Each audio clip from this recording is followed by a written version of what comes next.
യേശയ്യാ പ്രവാചകന്റെ ഗ്രന്ഥം ദൈവപിതാവിൻ്റെ സർവാധിപത്യത്തെയും അവിടുത്തെ പരിശുദ്ധിയെയും ഉദ്ഘോഷിക്കുന്ന ഒരു ഉത്കൃഷ്ട പ്രവചന സമാഹാരമാകുന്നു.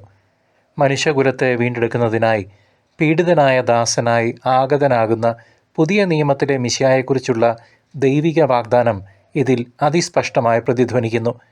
അനുഷ്ഠാനങ്ങളിലെ ബാഹ്യമായ ആചാരങ്ങൾക്കല്ല, അന്തരംഗത്തിലെ സത്യസന്ധതയ്ക്കാണ് പ്രാധാന്യമെന്ന് യേശയ്യാ പ്രവാചകൻ ആവർത്തിച്ച് നമ്മെ ഓർമ്മിപ്പിക്കുന്നു. ആത്മീയ അന്ധതയും സ്വയം പര്യാപ്തതയും മനുഷ്യനെ അധപതനത്തിലേക്ക് നയിക്കുന്നുവെന്നും ദൈവത്തിൻ്റെ വഴികൾ നമ്മുടേതിനേക്കാൾ അത്യുന്നതങ്ങളിലാണെന്നും പ്രവാചകൻ ഓർമ്മിപ്പിക്കുന്നു. നീതി പുനഃസ്ഥാപിതമാകുന്ന ഒരു നവലോക സൃഷ്ടിയുടെ പ്രത്യാശ വിശ്വാസികളെ ദൈവത്തിലേക്ക് തിരിച്ചു വിളിക്കുമ്പോൾ കർത്താവിനെ പരിത്യജിക്കുന്നവർക്ക് മുന്നിൽ കണിശമായ താക്കീതും മുഴങ്ങുന്നു. വരാനിരിക്കുന്ന കാലത്തെ നേരിടുവാൻ ഹൃദയത്തിൽ നിന്നുള്ള യഥാർത്ഥ പശ്ചാത്താപമാണ് ദൈവം നമ്മിൽ നിന്ന് ആവശ്യപ്പെടുന്നത്. സഹോദരങ്ങളെ, ക്രിസ്തുവിൻ്റെ ആഗമനം ആസന്നമായിരിക്കുന്നു. നാം എല്ലാവരും ജാഗ്രതയോടെയും ഒരുക്കത്തോടെയും ഇരിക്കേണ്ട സമയമാണിത്. കർത്താവെ, ജീവൻ നൽകുന്ന അങ്ങയുടെ വചനങ്ങളിലൂടെ ഞങ്ങളെ ജ്ഞാനം നൽകി നിറയ്ക്കണമേ. ഇതാ ഞങ്ങൾ സന്നദ്ധരായിരിക്കുന്നു. യേശയ്യാ പ്രവാചകൻ്റെ പുസ്തകം അധ്യായം 25. കൃതജ്ഞതാഗീതം. കർത്താവെ, അങ്ങാണ് എൻ്റെ ദൈവം. ഞാൻ അങ്ങയെ പുകഴ്ത്തുകയും അങ്ങയുടെ നാമത്തെ സ്തുതിക്കുകയും ചെയ്യും. പണ്ട് തന്നെ നിരൂപിച്ചതും വിശ്വസ്തവും സത്യസന്ധവുമായ വൻകാര്യങ്ങൾ അങ്ങ് നിറവേറ്റിയിരിക്കുന്നു. അങ്ങ് നഗരത്തെ കൽക്കൂമ്പാരമാക്കി, സുരക്ഷിത നഗരത്തെ ശൂന്യമാക്കി. വിദേശികളുടെ കോട്ടകൾ നഗരമല്ലാതായി. അത് ഇനിമേൽ പണിതുയർത്തുകയില്ല. അതിനാൽ പ്രബല ജനതകൾ അങ്ങയെ മഹത്വപ്പെടുത്തും. നിർദയരായ ജനതകളുടെ നഗരങ്ങൾ അങ്ങയെ ഭയപ്പെടും. അങ്ങ് പാവപ്പെട്ടവർക്ക് കോട്ടയും ദരിദ്രൻ്റെ കഷ്ടതകളിൽ അവന് ഉറപ്പുള്ള അഭയവും ആണ്. കൊടുങ്കാറ്റിൽ ശക്തിദുർഗവും കൊടും വെയിലിൽ തണലും. നീചൻ കോട്ടയ്ക്കെതിരെ ചീറിയടിക്കുന്ന കൊടുങ്കാറ്റ് പോലെയാണ്. മണലാരണ്യത്തിലെ ഉഷ്ണക്കാറ്റ് പോലെ വിദേശികളുടെ ആക്രോശം അങ്ങ് അടക്കുന്നു. മേഘത്തിൻ്റെ തണൽ വെയിൽ മറയ്ക്കുന്നത് പോലെ ക്രൂരന്മാരുടെ വിജയഗാനം അങ്ങ് ഇല്ലാതാക്കുന്നു. കർത്താവിൻ്റെ വിരുന്ന്. ഈ പർവ്വതത്തിൽ സർവ്വ ജനതകൾക്കും വേണ്ടി സൈന്യങ്ങളുടെ കർത്താവ് ഒരു വിരുന്നൊരുക്കും. മജ്ജയും കൊഴുപ്പും മുറ്റിയ വിഭവങ്ങളും മേൽത്തരം വീഞ്ഞുമുള്ള വിരുന്ന്. സർവ്വ ജനതകളെയും മറച്ചിരിക്കുന്ന ആവരണം, ജനതകളുടെ മേൽ വിരിച്ചിരിക്കുന്ന മൂടുപടം ഈ പർവ്വതത്തിൽ വെച്ച് അവിടുന്ന് നീക്കിക്കളയും. അവിടുന്ന് മരണത്തെ എന്നേക്കുമായി ഗ്രസിക്കും. സകലരുടെയും കണ്ണീർ അവിടുന്ന് തുടച്ചു മാറ്റും. തൻ്റെ ജനത്തിൻ്റെ അപമാനം ഭൂമിയിൽ എല്ലായിടത്തു നിന്ന് അവിടുന്ന് നീക്കിക്കളയും. കർത്താവാണ് ഇത് അരുളി ചെയ്തിരിക്കുന്നത്. അന്ന് ഇങ്ങനെ പറയുന്നത് കേൾക്കും: ഇതാ നമ്മുടെ ദൈവം, നമ്മുടെ രക്ഷയുടെ പ്രത്യാശ, നാം അർപ്പിച്ച ദൈവം. ഇതാ കർത്താവ്, നാം അവിടുത്തേക്ക് വേണ്ടിയാണ് കാത്തിരുന്നത്. അവിടുന്ന് നൽകുന്ന രക്ഷയിൽ നമുക്ക് സന്തോഷിച്ചുല്ലസിക്കാം. കർത്താവിൻ്റെ കരം ഈ പർവ്വതത്തിൽ വിശ്രമിക്കും. ചാണകക്കുഴിയിൽ വൈക്കോൽ എന്ന പോലെ മോവാബ് അവിടെ ചവിട്ടി മെതിക്കപ്പെടും. നീന്തൽക്കാരൻ നീന്താൻ കൈ വിരിക്കുന്നത് പോലെ അവൻ അതിൻ്റെ മധ്യത്തിൽ നിന്ന് കൈ നീട്ടും. എന്നാൽ കർത്താവ് അവൻ്റെ അഹങ്കാരവും കരങ്ങളുടെ സാമർഥ്യവും ഒന്നുപോലെ നശിപ്പിക്കും. അവൻ്റെ ഉന്നതമായ കോട്ടകളെ അവിടുന്ന് തകർത്ത് താഴെയിട്ട് പൊടിയാക്കി കളയും. പ്രിയ ദൈവജനമേ, അസീറിയൻ സാമ്രാജ്യത്തിൻ്റെ അധിനിവേശവും ഭീഷണിയും നിലനിന്നിരുന്ന കലുഷിതമായ ഒരു കാലഘട്ടത്തിലാണ് യേശയ്യാ പ്രവാചകൻ 25-ാം അധ്യായത്തിലെ ദർശനം നമുക്ക് പങ്കുവയ്ക്കുന്നത്. ഇസ്രായേൽ ജനത രാഷ്ട്രീയമായും ആത്മീയമായും തകർച്ച നേരിട്ടുകൊണ്ടിരുന്ന ആ സമയത്ത് അയൽ രാജ്യങ്ങളുടെ പതനവും ദൈവത്തിൻ്റെ പരമാധികാരവും പ്രവാചകൻ വിളിച്ചോതുന്നു. ഈ അധ്യായത്തിൻ്റെ കേന്ദ്ര സന്ദേശം എന്നത് കർത്താവ് ഒരുക്കുന്ന വിരുന്നും മരണത്തിന്മേലുള്ള അവിടുത്തെ വിജയവും ആണ്. അഹങ്കാരികളുടെ നഗരങ്ങളെ തകർക്കുന്ന ദൈവം പാവപ്പെട്ടവർക്കും നിരാലംബർക്കും ഒരു അഭയസ്ഥാനമായി മാറുന്നു എന്നത് വലിയൊരു പ്രത്യാശയായിരുന്നു. കഠിനമായ വിധി പ്രസ്താവനകൾക്ക് ശേഷം ദൈവം തൻ്റെ ജനത്തെ ചേർത്ത് പിടിക്കുന്ന സ്നേഹത്തിൻ്റെ ചിത്രം ഇവിടെ നന്നായി തെളിയുന്നു.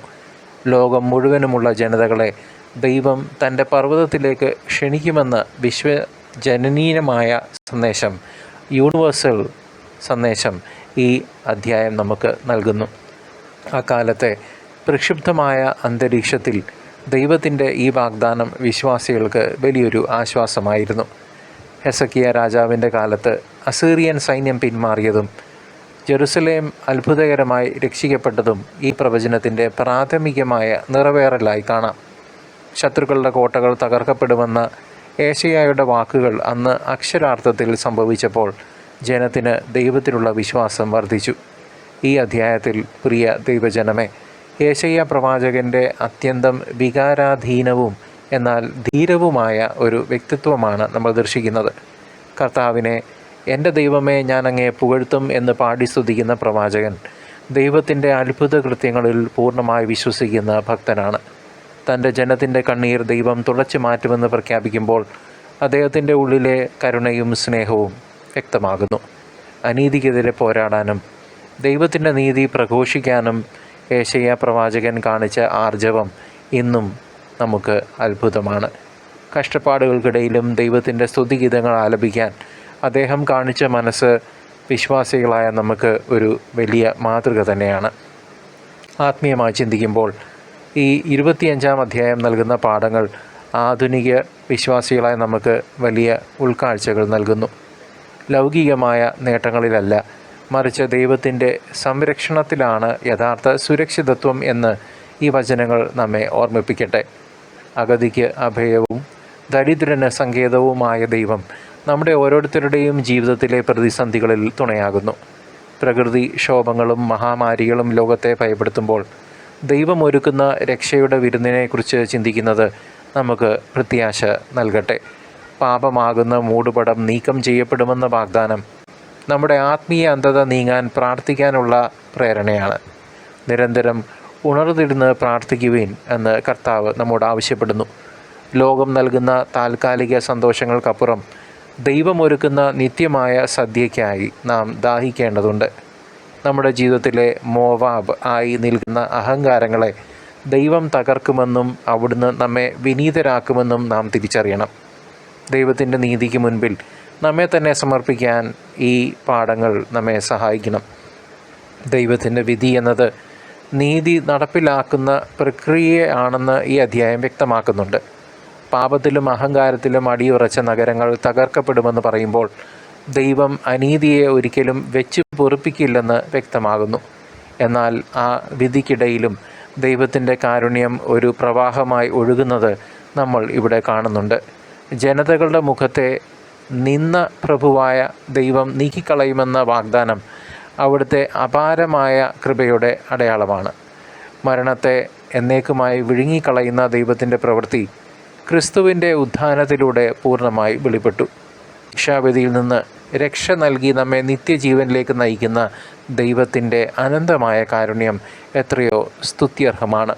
ഓരോ തകർച്ചയ്ക്കും ശേഷം ഒരു വലിയ പുനരുദ്ധാരണം ദൈവം വാഗ്ദാനം ചെയ്യുന്നു എന്നത് വിശ്വാസികളായ നമുക്ക് ധൈര്യം പകരണം. പ്രിയ സഹോദരങ്ങളെ, കർത്താവായ യേശുവിൻ്റെ 2ാം വരവിനായുള്ള ഒരുക്കമായി ഈ അധ്യായത്തെ നമുക്ക് ധ്യാനിക്കാവുന്നതാണ്. കർത്താവ് തൻ്റെ ജനത്തിനായി ഒരുക്കുന്ന സ്വർഗീയ വിരുന്നിനെക്കുറിച്ചുള്ള പരാമർശം, ആ ദർശനം ക്രിസ്തുവിൻ്റെ മഹത്തായ ആഗമനത്തിൻ്റെ മുൻകൂട്ടിയുള്ള സൂചനയുമാണ്. മരണമില്ലാത്ത, കണ്ണീരില്ലാത്ത ആ നിത്യരാജ്യത്തിനായി കാത്തിരിക്കാൻ ഏശയ്യാ പ്രവാചകൻ നമ്മെ പ്രേരിപ്പിക്കുന്നു. ഇതാ നമ്മുടെ ദൈവം, നമ്മൾ അവിടുത്തെ പ്രത്യാശിച്ചു എന്ന് വിളിച്ചു പറയുന്ന ആ നിമിഷത്തിനായി നാം ഒരുങ്ങേണ്ടതുണ്ട്. ലൗകികമായ ആസക്തികൾ വെടിഞ്ഞ് ദൈവത്തിൻ്റെ നീതിക്കായി ദാഹിക്കുന്നവർക്ക് മാത്രമേ ആ സദ്യയിൽ പങ്കുചേരാൻ സാധിക്കൂ. കർത്താവിൻ്റെ വരവ് ആസന്നമാണെന്ന തിരിച്ചറിവ് നമ്മുടെ ജീവിതത്തെ വിശുദ്ധീകരിക്കാൻ സഹായിക്കട്ടെ. ആ വലിയ ദിവസം നമുക്ക് രക്ഷയുടെയും സന്തോഷത്തിൻ്റെയും ദിനമായിരിക്കാൻ ഇന്നു മുതൽ കർത്താവിനോട് ചേർന്ന് നിൽക്കാം. ഏശയ്യാ പ്രവാചകൻ്റെ 25-ാം അധ്യായം നൽകുന്ന സന്ദേശം പരാജയങ്ങളല്ല, മറിച്ച് ദൈവത്തിലുള്ള വിജയമാണ്. കർത്താവ് തൻ്റെ സഭയെയും തൻ്റെ മക്കളെയും ഒരിക്കലും ഉപേക്ഷിക്കില്ലെന്ന വലിയ സത്യം നാം മുറുകെ പിടിക്കണം. ലോകത്തിൻ്റെ വെല്ലുവിളികൾക്ക് മുൻപിൽ പതറാതെ വിശ്വസ്തയോടെ ദൈവവചനം പാലിച്ച് നമുക്കും മുന്നേറാം. പിതാവായ ദൈവം നമ്മുടെ കണ്ണീർ തുടയ്ക്കുമെന്നും സകല അപമാനങ്ങളും നീക്കി നമ്മെ മഹത്വപ്പെടുത്തുമെന്നും ഉറച്ച് വിശ്വസിക്കുക. കർത്താവിൻ്റെ കരം നമ്മെ താങ്ങുമെന്ന പ്രത്യാശയിൽ നമുക്ക് ആത്മവിശ്വാസത്തോടുകൂടെ ജീവിക്കാം. നമ്മുടെ ദൈവം അത്യുന്നതനും നീതിമാനും കരുണാനിധിയുമാണെന്ന് ലോകത്തോട് വിളിച്ചു പറയാൻ നമുക്കും സാധിക്കട്ടെ. ദൈവകൃപ നമ്മെ എപ്പോഴും നയിക്കട്ടെ. ആമേൻ.